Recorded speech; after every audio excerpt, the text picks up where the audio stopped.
Cierra los ojos. No, no los cierres. Mira.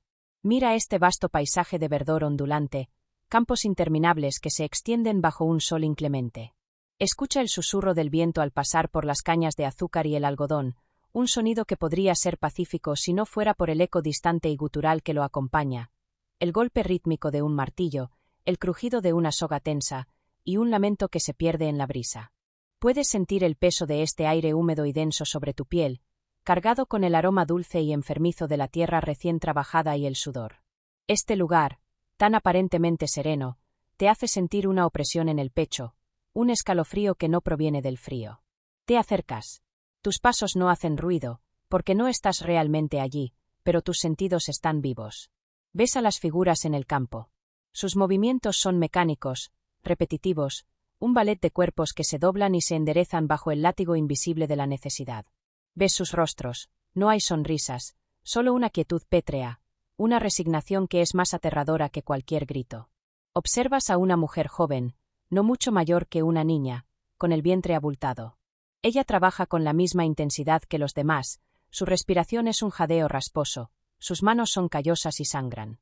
A su lado, un capataz la observa, no con una mirada de piedad, sino con la calculadora frialdad de quien evalúa una inversión. Su mirada no se centra en su dolor, sino en el potencial que ese vientre representa. De repente, el ritmo de los tambores cambia. Ya no es el sonido del trabajo, sino el de una celebración. O eso parece. Una pareja es unida en lo que se asemeja a una boda, pero no hay votos de amor. Hay una transacción, una instrucción seca. Tu trabajo ahora es dar frutos. Tu valor no está en tus manos, sino en lo que tu cuerpo puede producir. Y al escucharlo, entiendes la terrible verdad. Este campo no es solo para cultivar algodón. Esta plantación no es solo para cosechar caña de azúcar. El producto más valioso aquí, el verdadero motor de esta máquina de riqueza, no es la cosecha. Son los propios seres humanos. Y lo que estás presenciando es el inicio del capítulo más perturbador de la historia, la industrialización de la vida misma, donde el amor es un riesgo, la familia una mercancía, y el nacimiento de un niño es simplemente un activo contable. Y ahora que lo has visto, no podrás dejar de buscar la verdad que se esconde detrás de esta fachada de belleza natural.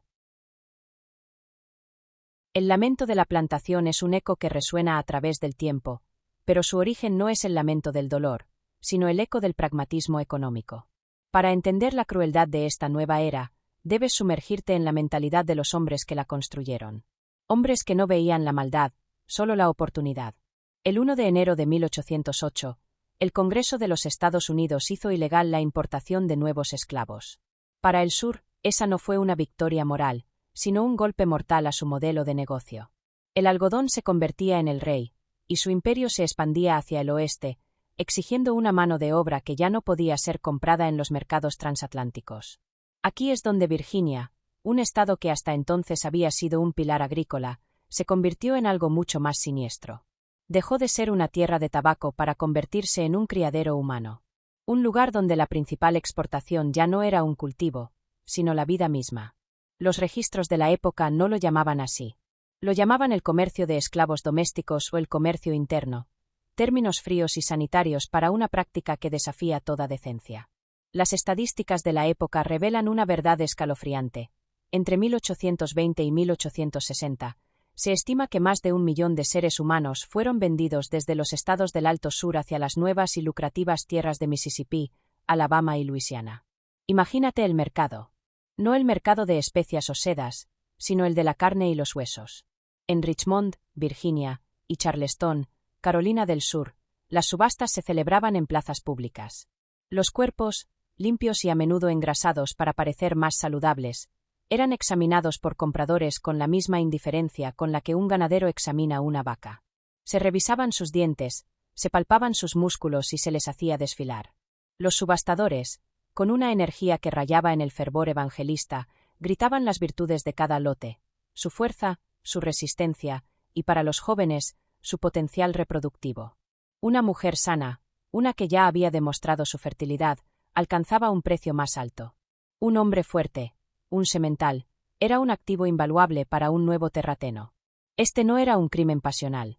Era un crimen de contabilidad. Cada persona era un número, un valor en un libro mayor.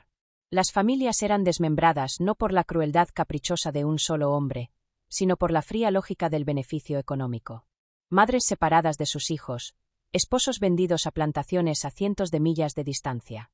La familia no era un lazo sagrado, sino un obstáculo que podía ser eliminado si un comprador solo quería una unidad de trabajo. ¿Cómo se mide el dolor de una madre que ve a su hijo subido a un vagón, sabiendo que nunca más volverá a ver su rostro? La respuesta de esta era es simple. Ese dolor no tenía valor en el mercado. El único valor era el del hijo, ahora una mercancía solitaria. Esta es la historia del primer gran mercado de valores de América, un mercado construido sobre la carne, la sangre y el llanto de millones. Y a medida que este comercio crecía, también lo hacía la infraestructura que lo sustentaba. No solo plantaciones, sino algo mucho más insidioso. La plantación, con sus vastos campos de algodón, era solo la punta del iceberg. Para que el comercio interno funcionara, se necesitaba un sistema. Un entramado de logística y crueldad que convertía a las personas en productos. El centro de este sistema no eran solo los campos, sino las casas de retención y las cadenas de tránsito.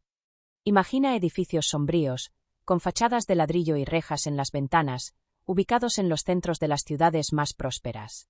Eran prisiones disfrazadas de albergues, donde los lotes de esclavos eran almacenados antes de ser enviados al sur profundo. En estos lugares, la deshumanización alcanzaba su apogeo. Las familias, ya fracturadas, eran separadas definitivamente.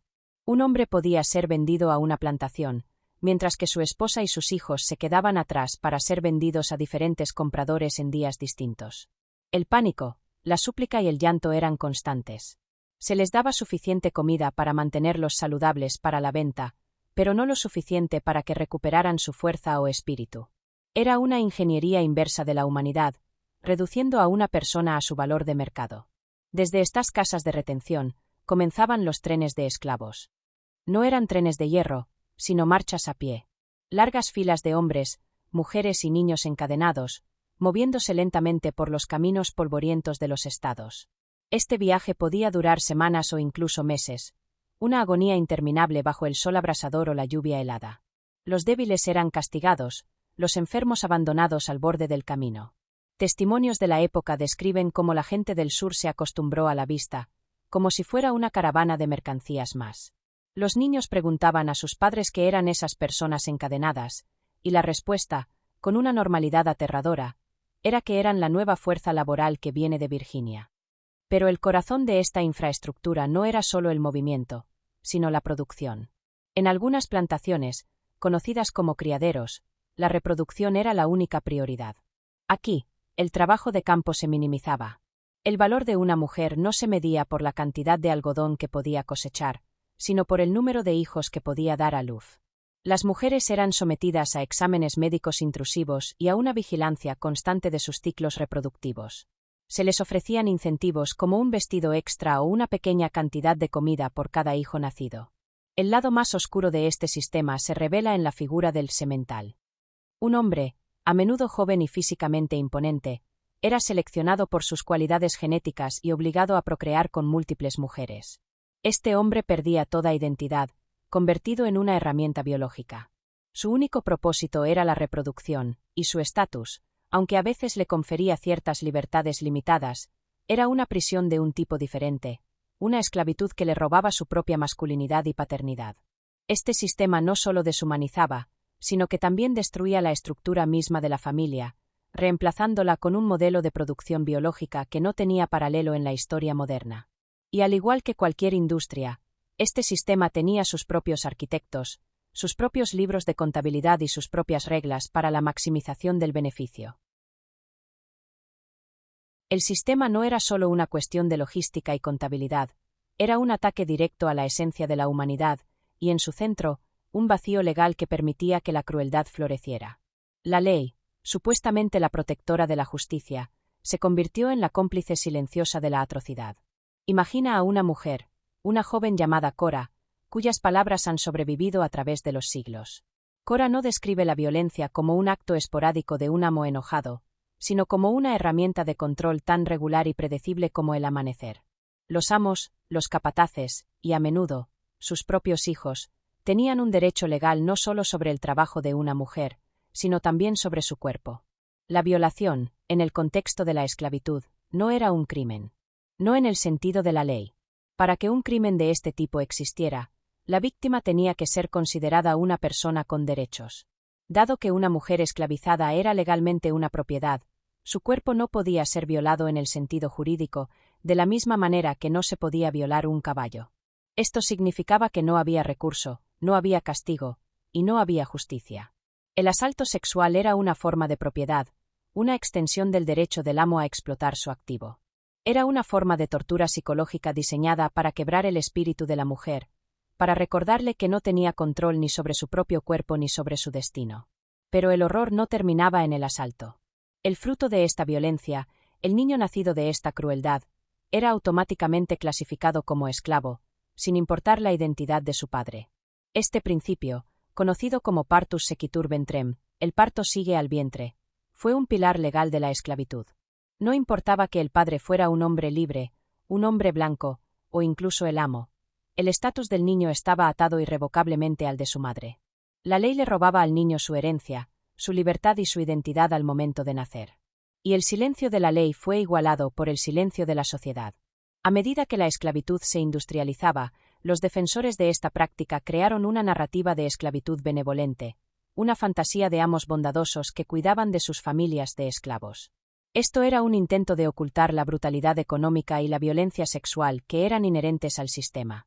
Sin embargo, en el interior de los diarios, los libros de contabilidad y las cartas de los mismos amos, la verdad es aterradora. Hablaban de ganado reproductor y de inversiones en la maternidad, y hacían alarde de la calidad de sus existencias humanas. Este capítulo de la historia nos enseña una lección fundamental y aterradora. La crueldad no siempre necesita de la monstruosidad de un individuo. A veces, solo necesita la indiferencia de una sociedad y el silencio de una ley. El sistema de esclavitud reproductiva no fue una aberración, sino un modelo de negocio que dependía de la completa aniquilación de la humanidad de sus víctimas. Y las heridas que creó, las cicatrices que dejó, aún resuenan en los cimientos de la sociedad moderna, a pesar de que muchos se nieguen a verlas. La maquinaria de la crueldad no se limitaba a los campos de algodón o a las polvorientas casas de subastas. Su motor principal no era la brutalidad individual, sino la fría y calculadora lógica del beneficio. Para que la esclavitud reproductiva floreciera, necesitaba capital, y ese capital fluía de los lugares más impensables.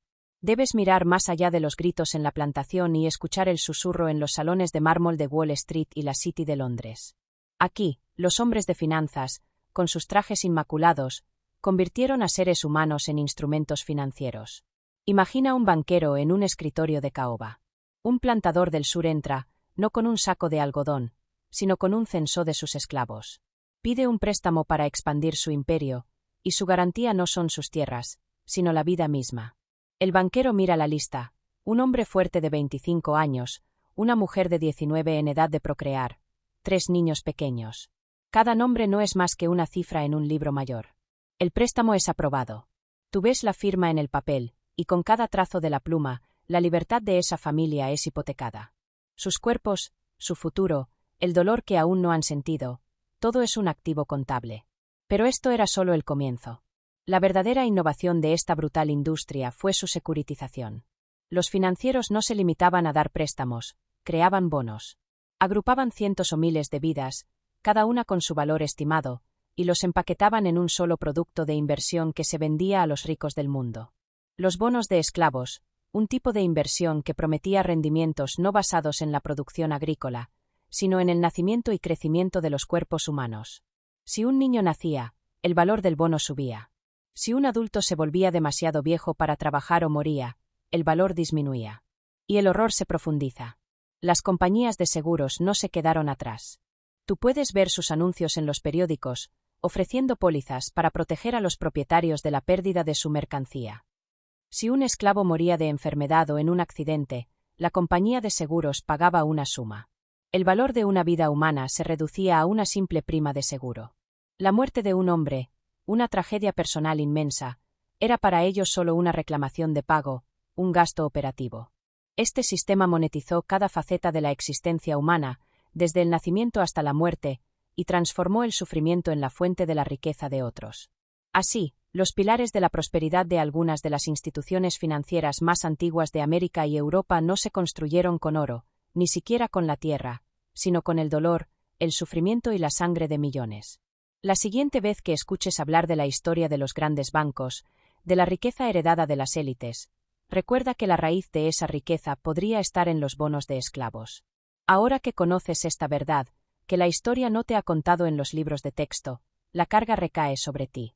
Si este conocimiento es un peso que estás dispuesto a llevar y a compartir, demuéstralo.